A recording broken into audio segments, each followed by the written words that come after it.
সমান গুরুত্বপূর্ণ দুইটা ইউনিটের জন্য। এখন আমাদের প্রশ্ন হলো যে এই গ্রামার গুলোর জন্য আমরা কিভাবে প্রিপারেশন নেব। আমরা তোমাদেরকে যদি বলি যে বিগত বছরগুলোতে গ্রামাটিক্যাল কোয়েশ্চেন গুলো তোমাদের টেক্সট বুক থেকে এসেছে, যেমন আই ডায়েট ফর বিউটি, তোমাদের এমিলি এলিজাবেথ ডিকিনসনের লেখা একটা কবিতা আই ডায়েট ফর বিউটি। এই আই ডায়েট ফর বিউটি এটাকে ন্যারেশন হিসেবে পরীক্ষাতে দেওয়া হয়েছিল, যেটার ইনডিরেক্ট স্পিচ কি, যে he question softly why you failed, এটার ইনডিরেক্ট কি, তার মানে কবিতার লাইনকে ন্যারেশন হিসেবে কোশ্চেন করা হয়েছে। দ্যাট মিন্স তোমাদের গ্রামাটিক্যাল কোশ্চেন গুলো কিন্তু তোমাদের টেক্সট বুক থেকে আসতে পারে। সো গ্রামারের জন্য আমরা যেগুলো পড়বো, প্রিপারেশন নিব, টেক্সট প্যানাসিয়া পড়বো আমরা। টেক্সট প্যানাসিয়া বইয়ে একেবারে আমাদের মূল বইয়ের সবগুলো গ্রামার গুলো দেওয়া আছে, তারপর আমরা শিট পড়ব। That's enough.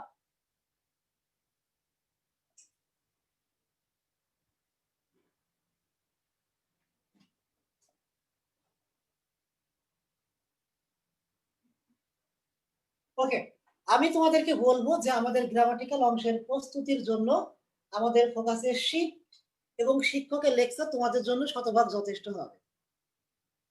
আবার বলছি যে গ্রামাটিক্যাল আইটেম গুলোর জন্য আমাদের ফোকাসের শিট এবং শিক্ষকের যে লেকচার তোমরা পাবা সেটা তোমাদের জন্য যথেষ্ট হবে। তবে আগেই বলেছি, যেহেতু আমাদের বি ইউনিটের, বিশেষ করে বি ইউনিটের সমস্ত কোশ্চেন গুলা টেক্সট বুক থেকে আসে এবং গ্রামাটিক্যাল কোশ্চেন গুলোও টেক্সট বুক থেকে হয়, সেজন্য তোমাদেরকে বলবো তোমরা যারা বি ইউনিটে পরীক্ষা দিবা তারা বি ইউনিটের প্রিপারেশনের জন্য যে টেক্সচুয়াল গ্রামারের সলিউশন পাওয়ার জন্য তোমরা টেক্সট প্যানাসিয়া বইটা দেখবা গ্রামাটিক্যাল অংশের সলিউশনের জন্য। আবার বলছি যে আমাদের তোমরা টেক্সট প্যানাসিয়া বইয়ে গ্রামাটিক্যাল অংশের সলিউশনটা কোথায় পাবা। টেক্সট প্যানাসিয়া বইয়ের মধ্যে একটা চ্যাপ্টার আছে এক্সারসাইজ সলিউশন। এই এক্সারসাইজ সলিউশনের একেবারে শেষে যে দেখবা যে টেক্সট বুকের গ্রামাটিক্যাল সলিউশন গুলো দেওয়া আছে। আচ্ছা, আমার মনে হয় তোমরা গ্রামাটিক্যাল অংশ সম্পর্কে ধারণা পেয়েছো। তবে তোমাদেরকে বলে দিই, যারা ডিটেলস প্রিপারেশন নিতে চাও, অর্থাৎ আমরা তোমাদেরকে যতই নিষেধ করি যে তোমাদের কোনো বই কিনতে হবে না, আমাদের লেকচার শিট, আমাদের শিক্ষকের লেকচার পড়লে তোমাদের জন্য যথেষ্ট হবে, তারপরেও তোমাদের টেবিলে আমি দেখবো যে কোনো না কোনো বই তোমরা কিনে ফেলো। আবার বলছি, তোমরা আমার কথাকে বোঝার চেষ্টা করো যে আমাদের লেকচার শিট এবং শিক্ষকের যে লেকচার তোমাদের গ্রামাটিক্যাল অংশের প্রস্তুতির জন্য যথেষ্ট হবে, এ কথা বলার পরেও কিন্তু শিক্ষার্থীরা কোনো না কোনো গ্রামাটিক্যাল বই কিনে থাকে আরো অনেক বেশি প্র্যাকটিস করার জন্য।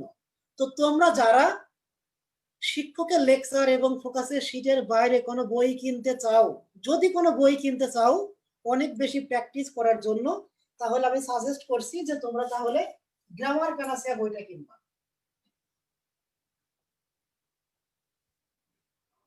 আবার বলছি, কেউ যদি ফোকাসের শিট খুব ভালোভাবে পড়ে এবং আমাদের শিক্ষকের লেকচার ফলো করে, তার কোনো বই দরকার নেই। তবে তোমরা যেহেতু মানসিকভাবে সন্তুষ্ট থাকো না, টেবিলে একটা বই না থাকলে তোমাদের ভালো লাগে না, এবং তোমরা মনে করো যে তোমাদের ফ্রেন্ড গ্রামারের উপরে 5টা বই পড়ছে, 3টা বই পড়ছে, তুমি একটি বইও পড়ছো না, তুমি হয়তো পিছিয়ে আছো, এই চিন্তা ভাবনা থেকে অনেকেই বই কিনে থাকে। তো সেক্ষেত্রে তোমাদেরকে আমি বলবো, তোমরা যদি কোনো বই কেনার চিন্তা করো, সেক্ষেত্রে তোমরা গ্রামার প্যানাসিয়া বইটা ফলো করবো।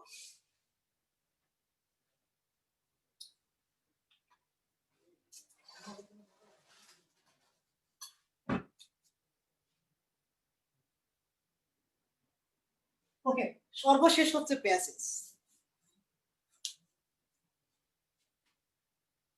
তো তোমরা প্যাসেজের জন্য যেটা করবা সেটা হচ্ছে বি ইউনিটের প্যাসেজ গুলো টেক্সট বুক থেকে আসবে, 99% সম্ভাবনা টেক্সট বুক থেকে আসার। আর ডি ইউনিটে টেক্সট বুকের বাইরে থেকে আসবে।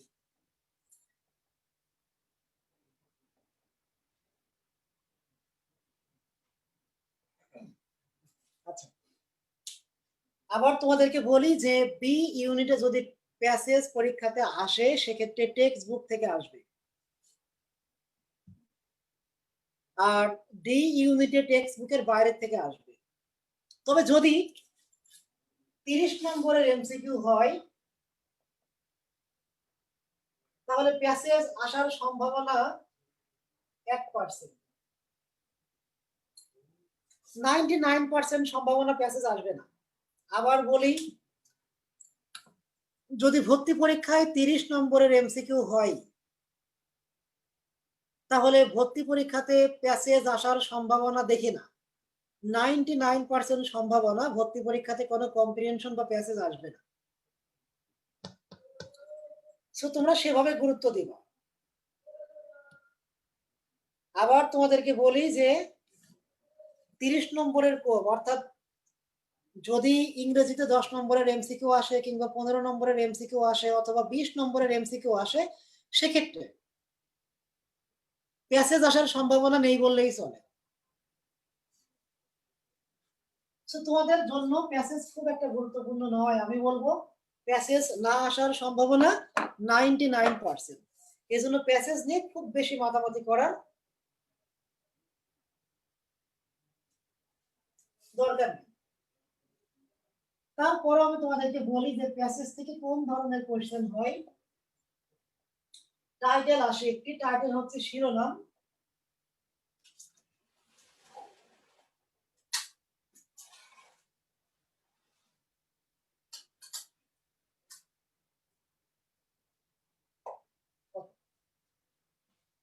আমাদের প্যাসেজ থেকে 3 ধরনের প্রশ্ন হয়ে থাকে। একটি হচ্ছে এই প্যাসেজের টাইটেলটা কি হতে পারে, এই প্যাসেজের শিরোনামটা কি হতে পারে, অথবা এই প্যাসেজের মেইন থিমটা আসলে কি, এই প্যাসেজে কি নিয়ে আলোচনা করা হয়েছে। যেভাবেই বলি না কেন সেটাকে আমরা বলি যে নাম বা টাইটেল। দেন প্যাসেজ থেকে তথ্য আসতে পারে আর ভোকাবুলারি আসতে পারে। প্যাসেজের প্রিপারেশনের জন্য তোমরা আমাদের ফোকাসের শীট পড়ো আর তোমাদের ইংলিশ টেক্সট বুকটা ভালো করে পড়ো, তাহলেই হবে। আবার বলছি, ফোকাসের প্রত্যেকটা লেকচার শিটে 3টে থেকে 4টা করে প্যাসেজ সলভ করে দেওয়া আছে। তোমরা যারা ফোকাসের লেকচার শিট পেয়েছো অথবা তোমাদের ফোকাসের লেকচার শিট যারা পাবা তারা দেখবা যে প্রত্যেকটা লেকচারের পিছনে 3টা থেকে 4টা 5টা পর্যন্ত প্যাসেজ সলভ করে দেওয়া আছে। সো তোমরা প্যাসেজের জন্য তোমাদের টেক্সট বুকটা ভালো করে পড়ো এবং ফোকাসের লেকচার শিট থেকে প্যাসেজগুলো সলভ করো, তাহলেই হবে।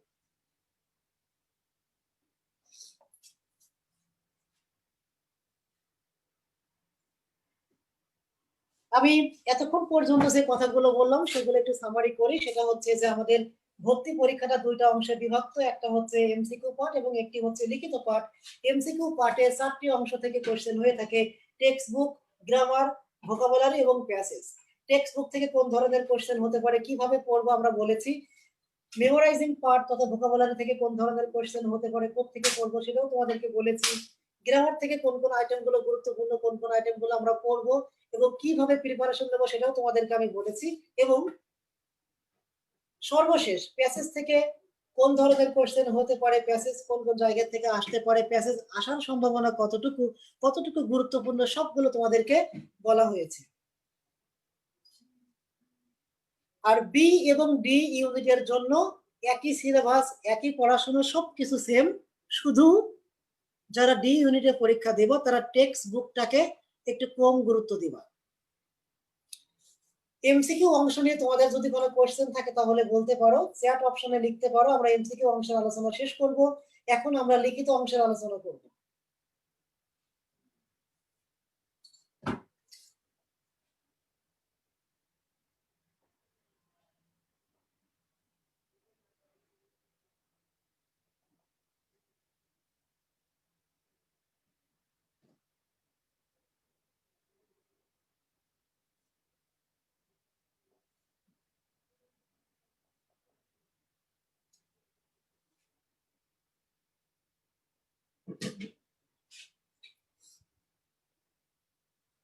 আচ্ছা,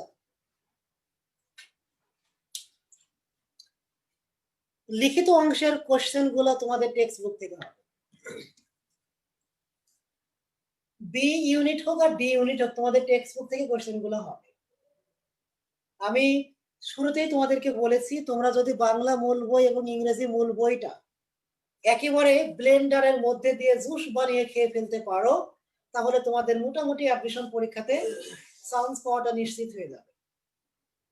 সো তোমরা আজকের ক্লাস শেষ করবা, তোমাদের বাংলা মূল বই এবং ইংরেজি মূল বইটা ধরবা, কুচি কুচি করে কেটে ব্লেন্ডারের ভিতরে দিবা। এর মধ্যে তোমরা 1 লিটার পানি ঢেলে দিবা। পানি ঢেলে দেওয়ার পরে ব্লেন্ডারে চাপ দিয়ে সুন্দর করে জুস বানিয়ে খেয়ে ফেলবা। তাহলে ভর্তি পরীক্ষায় চান্স নিশ্চিত। কোচিং করা লাগবে না, কিচ্ছু করা লাগবে না। ও আচ্ছা, একটু চিনি দিয়ে নিও, ঠিক আছে?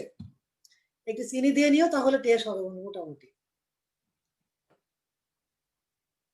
সো আবার বলছি যে টেক্সট বুকের গুরুত্বটা খুব বেশি এবছর।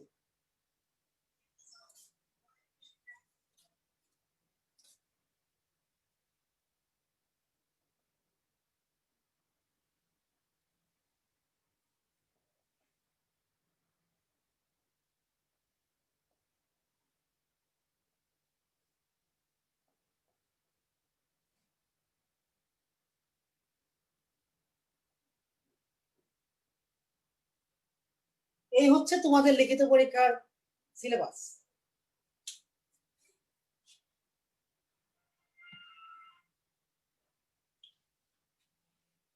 মনে করো ভর্তি পরীক্ষায় 3টা প্রশ্ন হবে। কয়টা? সে 3টা হতে পারে অথবা 4টা হতে পারে।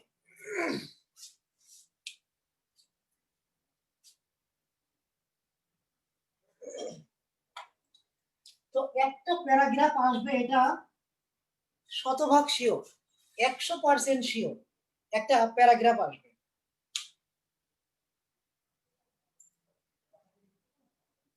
বাকি 3টা কোয়েশ্চেন বা বাকি 2টা কোয়েশ্চেন আমাদের হতে পারে fill in the gap, with গুলো হতে পারে, উইদাউট গুলো হতে পারে। মেকিং সেন্টেন্স মানে বাক্য রচনা করা, আমরা ছোটবেলায় যেমন মেকিং সেন্টেন্স করেছি সেইটা। এক্সপ্লানেশন মানে ব্যাখ্যা, আমি তোমাদেরকে দেখাবো যে ব্যাখ্যা কিভাবে লিখতে হয়। ট্রান্সলেশন অনুবাদ, অনুবাদটা বাংলা থেকে ইংরেজি হতে পারে, আবার ইংরেজি থেকে বাংলাও হতে পারে, দুই ভাবে আসতে পারে। এটা প্যাসেজ অনুবাদ হতে পারে, আবার লাইন দিয়ে দিয়ে অনুবাদ হতে পারে। অর্থাৎ 5টা লাইন দিতে পারে, ক খ গ ঘ উম দিয়ে, এই 5টা লাইনের অনুবাদ করো। আবার একটা প্যাসেজ দিয়ে বলতে পারে প্যাসেজ অনুবাদ করো। প্যারাগ্রাফটা তোমাদের টেক্সট বুক থেকে আসবে 99% সম্ভাবনা। গ্যাপ টেক্সট বুক থেকে আসবে 100% সম্ভাবনা। মেকিং সেন্টেন্স টেক্সট বুক থেকে হবে 100% সম্ভাবনা। ব্যাখ্যা টেক্সট বুক থেকে আসবে 100% সম্ভাবনা। ট্রান্সলেশনটা 50-50, টেক্সট থেকেও আসতে পারে, টেক্সটের বাইরে থেকেও আসতে পারে। একেবারে ডিটেলস তোমাদেরকে বলে দিচ্ছি। এরপরেও যদি তোমাদের কোনো সন্দেহ থাকে তাহলে বলবো, যারা সন্দেহ পোষণ করে এরপরে, তারা হচ্ছে মুনাফিক। আব্দুল্লাহ ইবনে উবাই। আবার বলি যে প্যারাগ্রাফটা টেক্সট বুক থেকে হওয়ার সম্ভাবনা 99%। আর যদি টেক্সট বুকের বাইরের থেকে দেয় তাহলে করোনা ভাইরাস আসবে। কি আসবে? যদি করোনা ভাইরাস না আসে তাহলে টেক্সট বুক থেকে আসবে। যাও, কোশ্চেন ফাঁস করে দিলাম তোমাদের।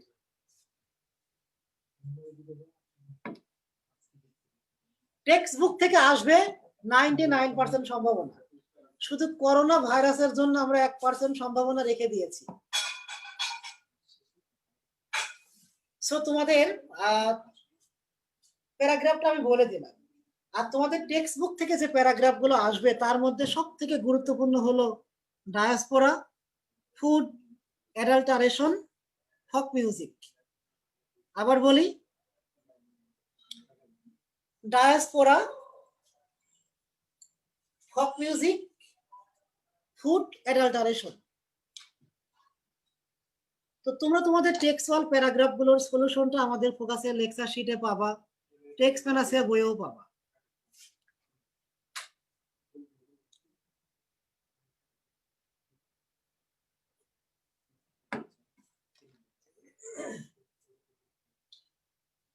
এরপরে fill in the gap. Fill in the gap গুলো মূলত তোমাদের টেক্সট বুকের এক্সারসাইজ থেকে আসতে পারে, আবার ভিতর থেকে আসতে পারে। আমরা টেক্সট বুক থেকে যত ধরনের গ্যাপ আছে পরীক্ষাতে পড়ার মতো সবগুলো গ্যাপ সলভ করে দিয়েছে টেক্সট প্যানাসিয়া বইয়ে, এবং আমরা লেকচার শিটেও কিন্তু সলভ করে দিয়েছি।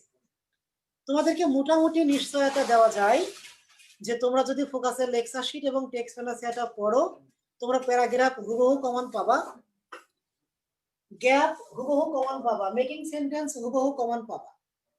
অর্থাৎ লিখিত পাঠের শতভাগ তোমরা হুবহু কমন পাওয়ার সম্ভাবনা আছে। একেবারে হুবহু প্যারাগ্রাফ কমন পাবা, গ্যাপ কমন পাবা।